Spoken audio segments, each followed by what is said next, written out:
one of the things I believe very strongly about kids is, they cannot fix every world problem. They're not going to necessarily find a cure for Alzheimer's. They're not right now, maybe one day, but the little things that they can do to support their family, to be present, those make a big difference.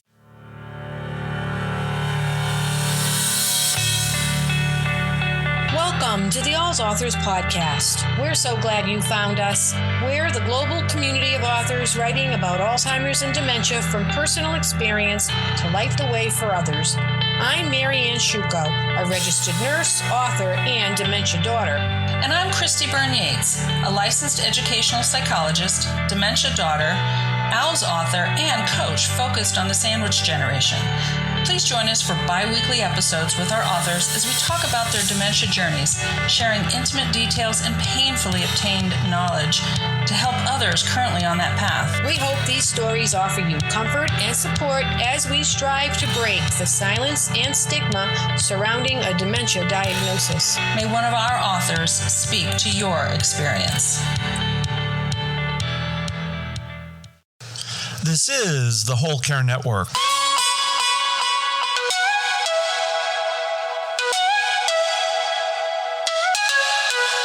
Helping you tell your story one podcast at a time. Content presented in the following podcast is for information purposes only. Views and opinions expressed in this podcast are solely those of the host and guest and may not represent the views and opinions of the Whole Care Network. Always consult with your physician for any medical advice, and always consult with your attorney for any legal advice. And thank you for listening to the Whole Care Network.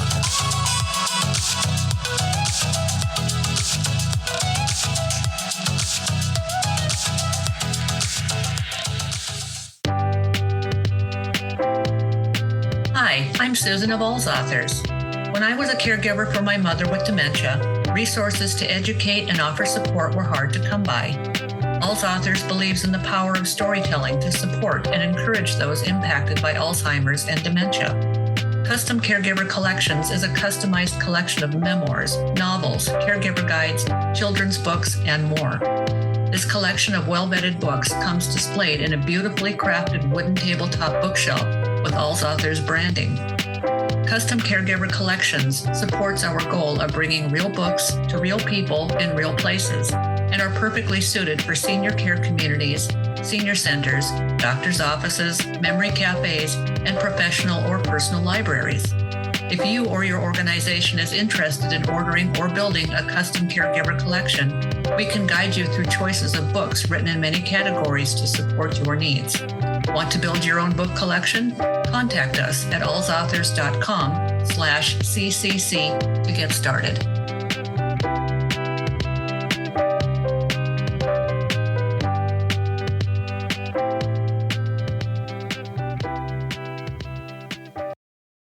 Hi, Jeanette. Welcome to the AlzAuthors podcast. How are you doing today? I'm good. Thank you so much for having me.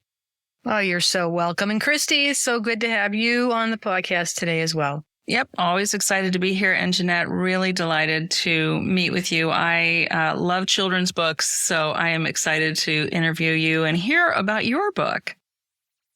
Well, thank you. So I want to let everybody know, all the listeners know, that I picked up your book on Kindle, and it was only $1.99. So there's no reason not to download it. And it is so beautiful and moving. And it was very moving to me because I am an Italian American and we have had many, many meatballs in my life. And it meant a lot to me just, reliving that whole process since, as far back as I can remember of making the meatballs and sauce and pasta and all of that. So thanks for putting that together and for sharing your experience as a child witnessing your grandfather's decline. Can you talk to us a little bit about how that was for you?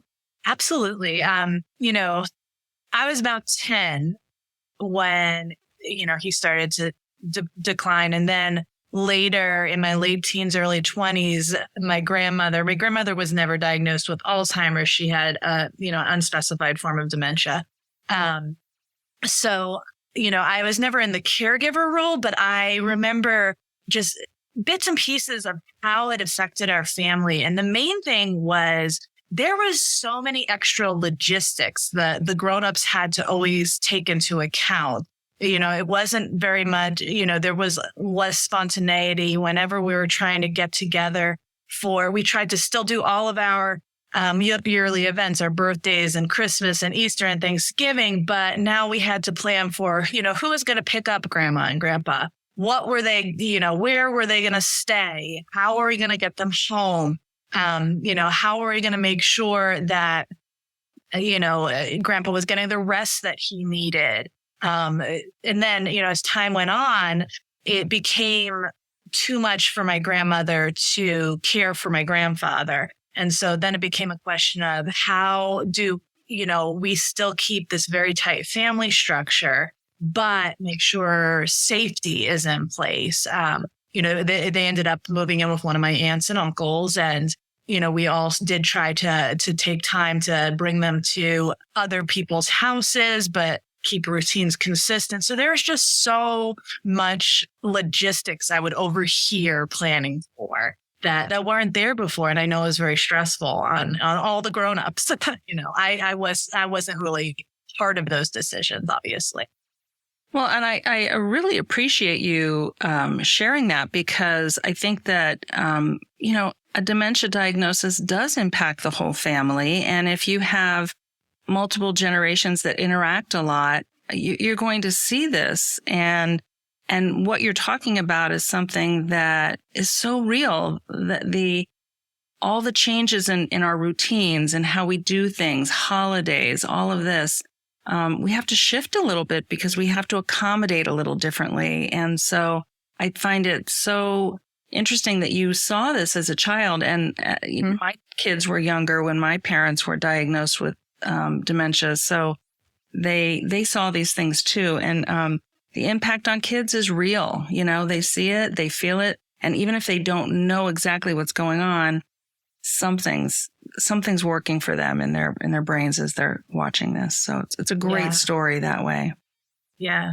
Mm-hmm. And I do have to say, I have to give so much credit to my parents and my aunts and uncles for how that it was obvious that grandma and grandpa were still valued, but still treasured, still such a part of our lives, like how they really tried to walk that balance. So, yeah. Great. Mm-hmm. And can you tell us a little bit about how you found your illustrator and because it's so beautifully written and you bring in so many great things, and then the illustrations really accentuate the whole story. Oh my goodness. Jacqueline Sinquette is possibly one of my favorite humans alive. She brought this story to life. I did not find her. My editor, so this is traditionally published, which means Two Lions Press, quote unquote, bought the book. And then they kind of took it through the whole process. And I got to basically be on the sidelines being like, yes, I like that idea. So they found her and she really connected with the story. She had experiences in her own family. I can't speak to them, but she had very similar experiences in her own family, both with the cooking and both with the multi-generations and how dementia had affected her life. And so she just, I think, poured her heart and soul into those illustrations. And I am so thankful for how she did that.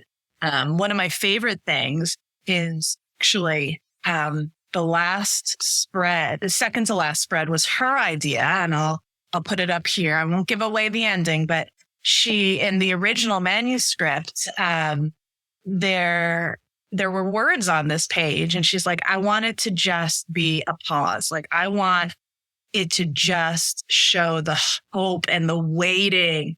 And I was like, brilliant, doing.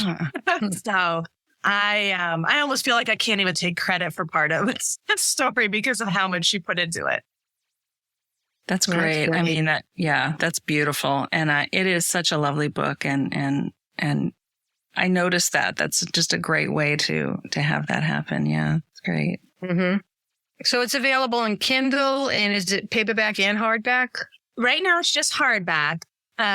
Kindle, Amazon, but you can get it really through any bookstore. If they don't have it on their shelf, feel free to ask them to order it in, support your independent bookstores. Something I always tell people also is it's easy for libraries to get it. If your local library doesn't have it, just ask them. Usually they order it right in. So yeah, that's great. That's really wonderful. I also read it on Kindle, so I feel like that's so accessible for people. You can carry around 1,000 books, but I also really love to hold a book. So it's great to know that you have it out there that way. That's perfect. And it's great for kids because they want to be able to turn the pages and they want to, hold it. And that's really important. So that's great. It's wonderful that it's in both formats. It makes life easy for people, I feel like. Mm-hmm. Sure does. Yeah. Now, can you tell us a little bit more about any other experiences you have in the dementia world or what you're doing? Like, what do you do right now? And how is this all fitting together for you? Right now, I am probably a little bit more removed from it. I've been trying to find some ways to get involved in we have a local, I can't remember what it's called off the top of my head right now, but a local chapter with the Alzheimer's Association. My difficulty is being a very busy mom and a teacher, finding the time to do that. My family right now, I live pretty far from them. But as much as possible, we try to stay in touch. For a while, I had been trying to call my uncle on a regular basis, who's now going through this, but unfortunately, he's becoming less and less verbal. So, I need to be better about remembering to support my aunt, who is his caregiver, and my cousins. They've been a huge support with this book, and I know that they really connect to it with their children and their grandchildren. Well, and I think, and you told us you were a kindergarten teacher, which I think brilliant, right? Because really the first. Not always the first. Sometimes kids have earlier educators, but oh my gosh, what you do in kindergarten is amazing. And so I can feel that in your writing, that you really know how to speak to children. And I think that's a really important piece. So that's great. Yeah, I try this book, especially, I have other manuscripts, hopefully down the road, but I try to make it very interactive. And when I do readings, I actually bring along a whole little play-based learning set of spaghetti and meatball. Oh, wow. So, yeah, I have kinetic sand that we could pretend is the meat and they can roll it. And I have tomatoes that plop. I found them on Amazon and they're filled with water and you can dump the can in just like in the book. And I have pretend seasonings and eggs that crack and put out like a little felt yolk. So, wow, adorable. Yeah. That's really great. That's great learning. See, it takes an educator. I just want to say, you guys know what you're doing. And that's what really the heart of this book is that involvement. The grandpa in the story is obviously not really remembering the steps. So everybody is helping him do it. And so, you have to do that when you're reading the book as well. Yeah. Yeah. Yeah. That's terrific. That's really great. Yeah. What made you decide to write the book at this time in your life? The story goes, when I went back to teaching, I had stayed home with my kids. I went back to teaching and I was looking for a hobby. And I thought, I love reading children's books. I should try writing children's books.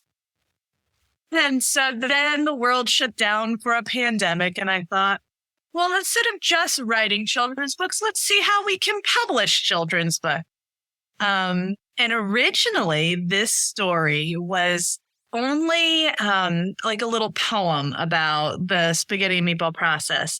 And one of my critique partners encouraged me to really go deeper and dig into my family experiences.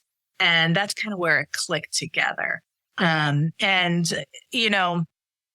of the things I believe very strongly about kids is, they cannot fix every world problem. They're not going to necessarily find a cure for Alzheimer's. They're not right now, maybe one day, but the little things that they can do to support their family, to be present, those make a big difference. And so that was kind of all those things that I tried to bring together into this book, those intergenerational relationships and hope, determination.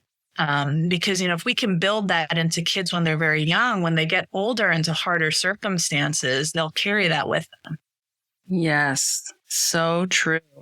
And so that was the other thing that I thought was so beautiful, is the interaction between, the grandmother and the little girl, and just that relationship it was very clear that the relationship was really important to everyone. And that was so beautiful, really perfect. Mm-hmm. Yeah. Can you tell us a bit about your grandfather and what kind of a man he was and your relationship? Oh, I love to. He was first generation Italian American, born in the country. If I remember correctly, I believe some of his siblings were actually born in Italy. He was a hard worker. His brother owned a furniture shop. He worked there until he retired. He met my grandmother as a door-to-door furniture salesman of sorts, and somehow impressed her and just sold himself. So they, both of them were bilingual Italian Americans. And I always asked them to teach me more Italian, but really they wanted, their generation just wanted English in the households. Although I would pick up quite a few phrases from them arguing. You see some of that in the book. Grandpa, before he started to decline, the grandchildren were the light of his world.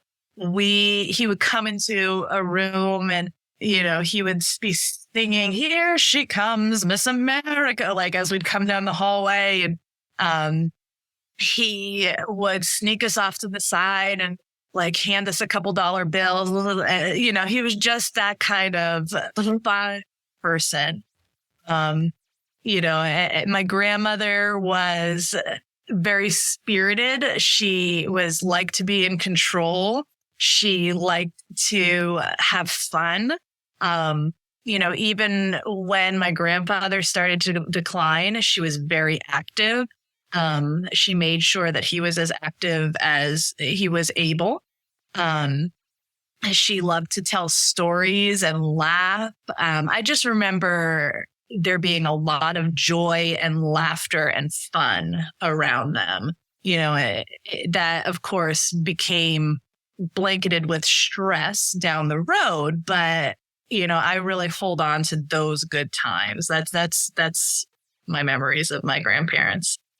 And my grandmother, it has to be meatballs for grandpa, because my grandmother, she could cook like you wouldn't believe, but baking, we didn't really trust her with the cookies or pie. That's funny. That's so funny. Well, I know we'd like to hear some of your books. So if you would like to read a passage for us, that would be terrific. And then we have some other thoughts we'd like to share too. Sure, absolutely. Now, would you like me to share my screen so you could see a little bit of it, or should I hold the book up? What would be better for you? I think, if you just want to hold it up, I think that'll be enough. Yeah. Yeah. Yeah. And the people listening will not get to see the illustration. Yeah, I know. All right. So on the days we make meatballs for Grandpa, my feet lie at my grandparents' driveway. Grandma squishes me in a giant hug, but sadness pokes through my smile when Grandpa looks at me without knowing who I am. Don't worry, Felicia, Grandma says. Taste and smell are all we need. For the meatballs? I ask. Both. She winks.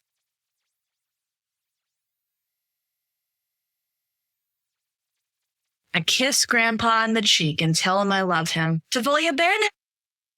Anch'io, he whispers. Deep down, I know he loves me too, but it sounds more like a question. It's neither, Bubudo. He's called me that for as long as I can remember, but I have to remind him now. And that is my grandfather's actual nickname of me. I don't know what it means, and I don't know why he called me that, but that's what I could always expect. Would you like more, or is that good? No, I think that's lovely. Yeah, that was beautiful. It was beautiful. It's so beautifully illustrated. So for those of you listening, I encourage you, like Marianne said, it's on Kindle. It's a hardback. So pick that up. It's really great. So Jeanette, if somebody asked you today, or somebody said to you today, my loved one has dementia, what would be your response? My response would be to ask them how they are doing. With most kinds of illnesses, the risk, that there's always a risk of death, of decline, of that hard step with Alzheimer's and dementia. You almost lose the person before you lose the person. And it's just a more complicated part of grief. And that caregiver really needs, people to support them. It's a very confusing and hard time, to balance that. Yeah, that's so true. And as Marianne and I talk to many authors and other people who are going through this, we hear that all the time. And it's that anticipatory grief that you have. Your person is still there, but you're grieving the loss of lots of little things, and it's hard to manage. And I think what's beautiful is that you're sharing this about how kids feel it too, that your character says, I know he remembers, but it's hard for her a little bit. And she comes to understand what's happening. So that's really great. Yeah. I think knowing what's going on with another person, that's such a great point. Like, how are you doing? We always want to focus on the other person, the person who's ill, but the caregiver is on a journey as well. So important. So important. Mm-hmm. Yeah. And what was the most frightening thing about your grandfather's or your grandmother's dementia? I mean, you experienced both at different stages in life. I think, as a child, realizing that we were starting to have to care for him, especially because I was 10, so I was still very young. And as I got older, that was less unsettling. You kind of got used to it. Also, cognitively, as you're a teenager, you're able to take on more responsibility. But, as a 10-year-old, you're supposed to be the one cared for. They're supposed to be babysitting you. But just knowing that they weren't quite okay, they weren't quite able to do that. That was hard. That was scary as a child. Not really being able to play cards with him the way we used to play cards and that sort of thing. Also making sure I didn't do the wrong thing to confuse him. You wanted to make somebody feel comfortable and happy. But I didn't really know how to do that. Mm-hmm. Yeah. That's true. It can be so confusing when you're a child. And as you say, and you kind of allude to, that developmental process changes, right? So as you get older, you not only can you take on more responsibilities, but your ability to kind of understand more complex kinds of things becomes more apparent to you, and you can do that. So I think that's really important. What do you wish people who have not encountered dementia in their lives knew about the disease? to hold on to the good times. You know, even when you ask me about my grandparents, my memories of them are those good moments. Like, obviously honor how tough the season is, but remember that that person was a treasured part of your family. And you know, how they're acting now is going to be hard. It's going to take work, but they are valuable and they deserve dignity. And you deserve to have those memories be at the forefront of your mind, even though you might not be able to make more of the same kind of memories. Yeah. Good advice. Can we talk a little bit about kids in the kitchen? Absolutely. I've shared with you how I have in common with you growing up in an Italian-American household, and making meatballs and sauce was like the Sunday activity. Mm-hmm. And when my mom was growing up, her mother, I never allowed her to go near the stove or taught her how to cook or did any of that. I don't know why, but she determined she was not going to do that to me. So at a very young age, I was, by her side on the chair at the stove, helping to pulverize the tomatoes and making meatballs. And I, was in high school, I think, when I was put together my very first dinner on my own. But that was like, such a great time, and created such a strong bond with my mother. And a lot of kids today, I don't know how much exposure they really have in the kitchen. A lot of families, they don't cook. A lot of families eat out or order in. So let's share your thoughts on that, especially as a parent and as a teacher, about having kids help out in the kitchen. I think kids rise to the level of responsibility you give them. And I think cooking is such a bonding experience. It is obviously not something a toddler can accomplish on their own, but there's always something you can find for them to do, whether their high chair is right there and they're pretending, or, once they are walking and able to put things into a pot, teaching them this is hot, don't touch this. They learn it very quickly. Baking, I love to bake. I know I told you my grandmother was not the baker, she was the cook. But my own mother and her mother were quite the bakers. So I kind of got both of them. And my daughter and my son would scoop and measure. And we learned counting. There are so many things kids learn in cooking. And then they become a little bit more adventurous in what they're willing to try in terms of food.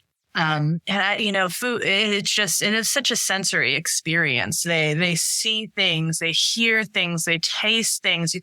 It opens up time for conversation. I am a big fan of kids in the kitchen. And I remember when, I posted this book in one of my writers group for critique, somebody asked, would a kid really do these things?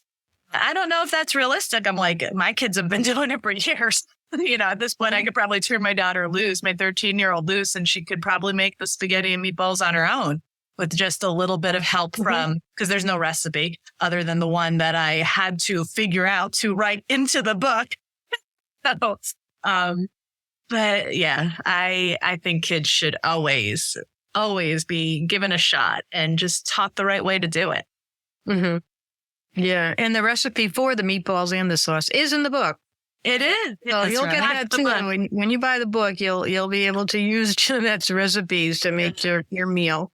And the funny story about that is none of us can find a recipe that my grandmother had, which is, one of the little threads through the book. Taste and smell are all we need.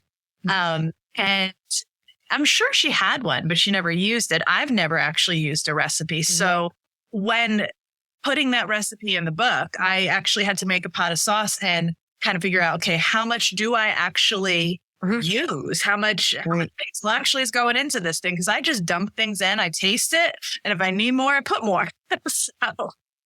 Yeah, well, that's how we did it. Exactly.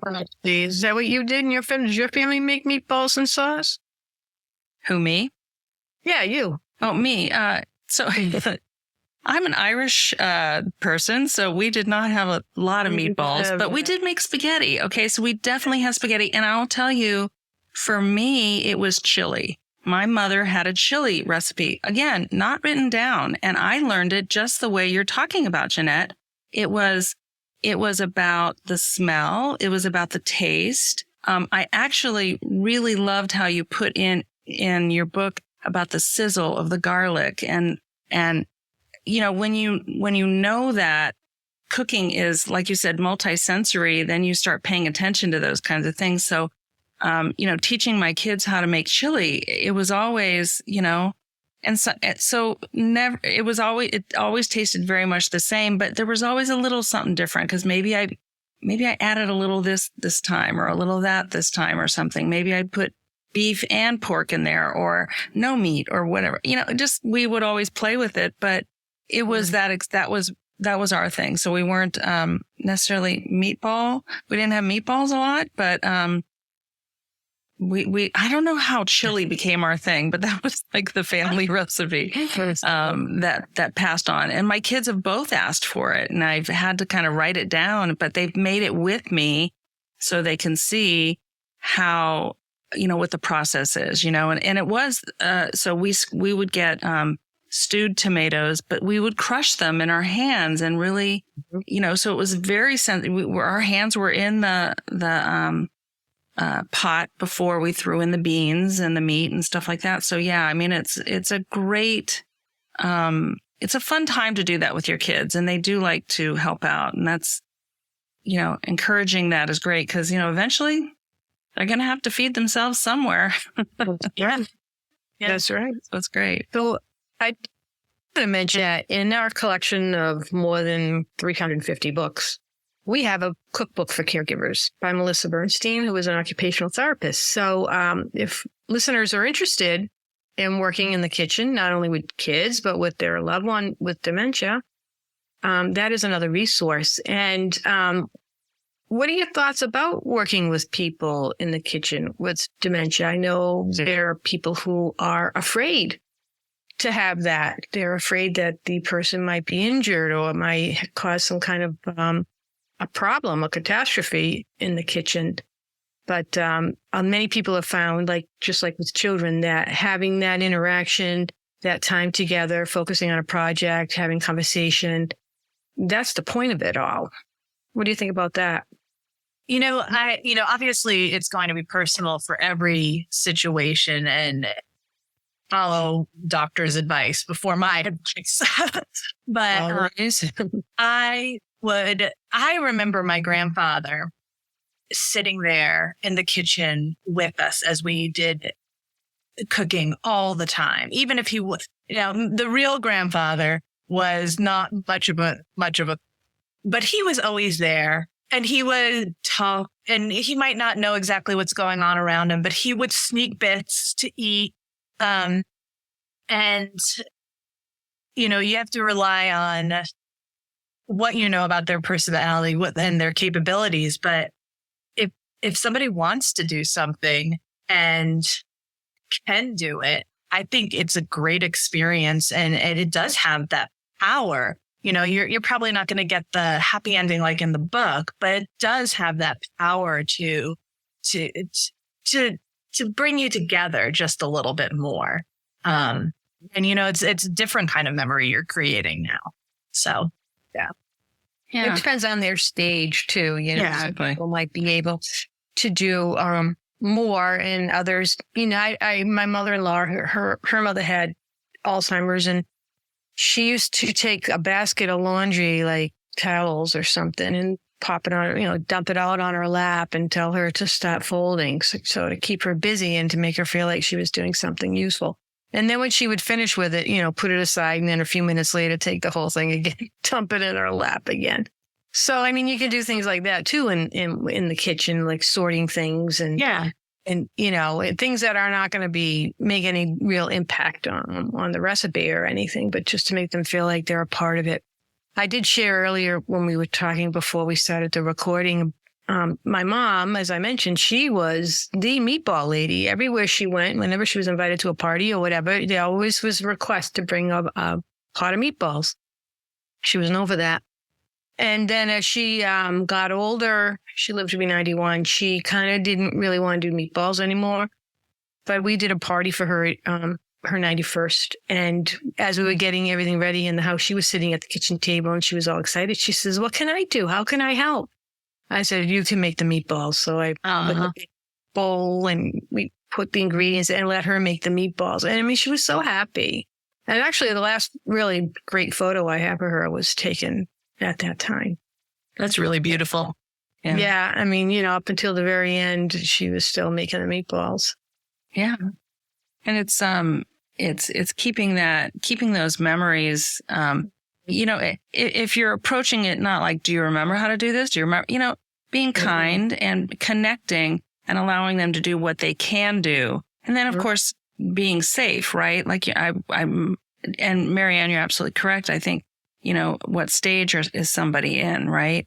My mom was still cooking, when she had early stages of Alzheimer's, but by the end, she really couldn't do as much. And she didn't need to. She was eventually in a memory care facility, but it was, but those other activities, right? Like, I know a lot of people who do, give buckets of towels for someone to fold, just an occupation. And so it's, people are happy to have something to do. And yes, but I think the sensory piece is so important. So I think, Jeanette, you are onto something really big here. It's not it's great for the kids and it's great for all the generations and that kind of thing. So yeah, wonderful. And obviously I'm not a scientist, but I know smells and sounds are really linked to different kinds of memories. And that's right. important. Yeah.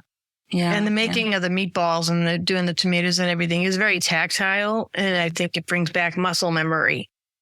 Yep. Like people just know what to do when you're given like a bowl of ground beef with eggs and breadcrumbs and seasonings and maybe some milk in it. They know that they're supposed to stick their hands in it. That's actually one of one of my favorite. I have so many favorite pages, but when they roll the meatball. Yes. Remember that page? Yes. Grandpas look like snowballs, so we laugh that some things never change. Yeah. It was kind of a nod to both my father and my grandfather. Yeah. Yeah. I mean, big meatball. Yeah, that's great. And there were so many little touches in there that I really appreciated. I appreciated the stale bread, and maybe that was in the recipe, but it was how you talked about that to make the breadcrumbs. And when that was the other recipe that was very passed on from my mom to me and my sister was making the turkey dressing. And we would save, ends of the bread, the loaves of bread. We would save the ends of the loaf of bread for like a month before in the freezer, but then we'd defrost them and then we'd have other kinds of bread that we'd leave out for a couple days. And that's how we made the stuffing. So it was just a different feel to the bread, but all those things are really interesting. Yeah. And people in that era, the grandparents' era, my mom's era, your parents' era too, Christy, is, they had to have economy.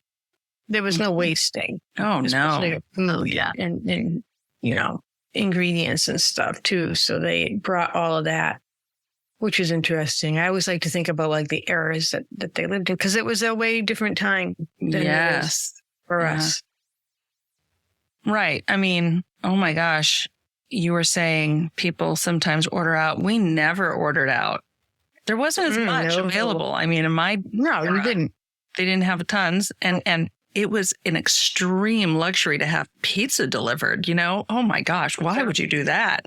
It's so different. Yeah. And now, I mean, in my little cul-de-sac, there's somebody dropping something off to somebody somewhere every night. So yeah, it's interesting. Yeah. People were more self-sufficient, you had to be. Yeah. So, I mean, if nothing else, I think it's great. I just love so much about this book. And again, I told you I love children's books. I think getting kids interested in doing that. So I wanted to ask, when you were writing it, did you read it to your children and did they give any feedback or input? I did. And, I don't think that they gave me much feedback. Other than like kind of popping in and out of my critique groups and telling me that they liked it. But yeah, I did read it to them. I can't honestly remember if they had me change anything specific or whatnot. Yeah. So, But it's great. It's great. You got their input. That's great that they got to Yeah. hear it. How do they feel about the book? Are they excited about it? they are excited. They love the fact that mom's an author, but they're simultaneously, I think, a little like embarrassed to ask their school librarians to because I've got my daughter is in middle school, so she's kind of like, Mom, it's not the kind of book we'd have in the library. And I'm like, my son's the same way. But my daughter comes to all of my book signings with me. She is such an avid reader. So she just loves being there, and she's a very outgoing person. So, I'm outgoing, but I'm a little bit more shy than she is. So I always bring her to kind of help me get into the groove. That's terrific. That's terrific. Yeah. Do you have more books that you're going to be working on, or what's to come from you? I have another book coming out with the Little Press. It's called Duck Duck Groove, and it has a completely different vibe than this one. And then I have a portfolio full of manuscripts. The sad situation is my agent actually passed away suddenly of a heart attack last fall.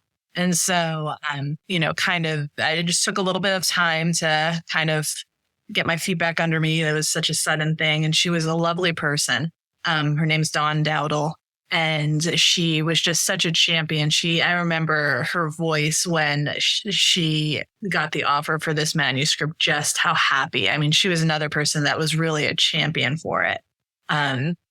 So, right now I'm kind of starting back querying more agents to see if there's, I feel like I sold, like my best book is out there. So I'm trying to compete with that. So my hope is that there will be more down the road, because I do have quite the file. You just have to find the right match. I know some people are such geniuses at self-publishing, but for me as a teacher, that whole world seems very overwhelming. And so I like the process of I'm working with somebody who's going to kind of then take it for me, and then I can take a back seat to it.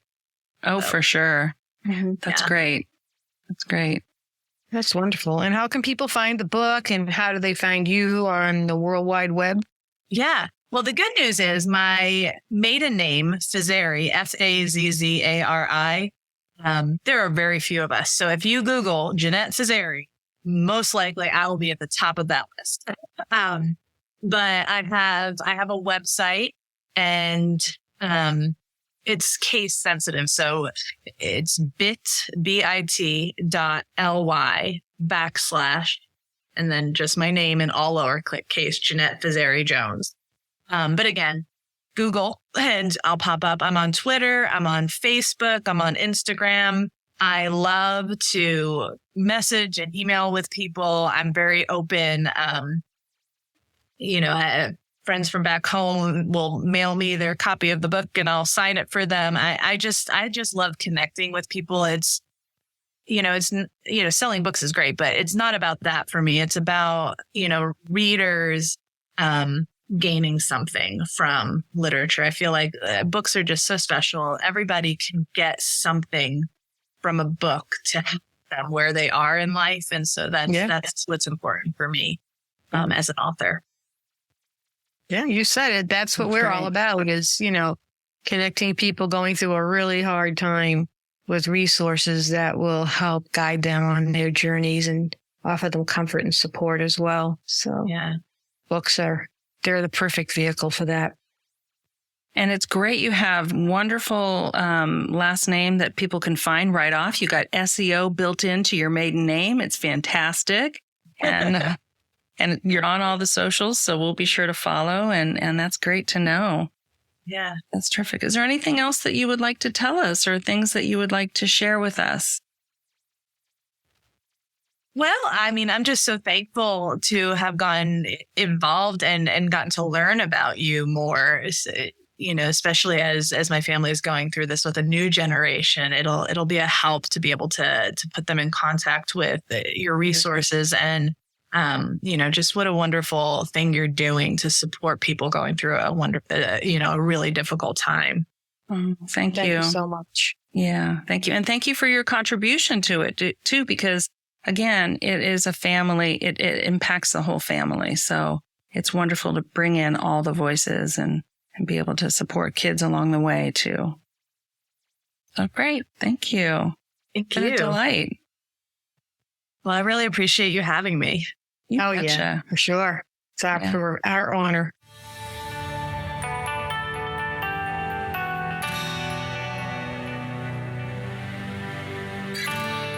Thank you for listening to Untangling Alzheimer's and Dementia, an AlzAuthors podcast. For more details on this episode, please see the show notes. If you enjoyed the podcast, please leave a review and subscribe to it on whichever platform you use to listen to your favorite podcasts. For more information on AlzAuthors, please visit AlzAuthors.com. While you're there, be sure to browse our online bookstore, where you will find hundreds of carefully vetted books on Alzheimer's and dementia. You can also find us on Twitter, Facebook, Instagram, and LinkedIn. Please email your thoughts on the podcast to AlzAuthors@gmail.com. We are a 501c3 charitable organization, totally reliant on donations to do what we do. If our authors' stories move you, please consider contributing to our cause. Remember, you are not alone. One can sing a lonely song, but we chose to form a choir and create harmony.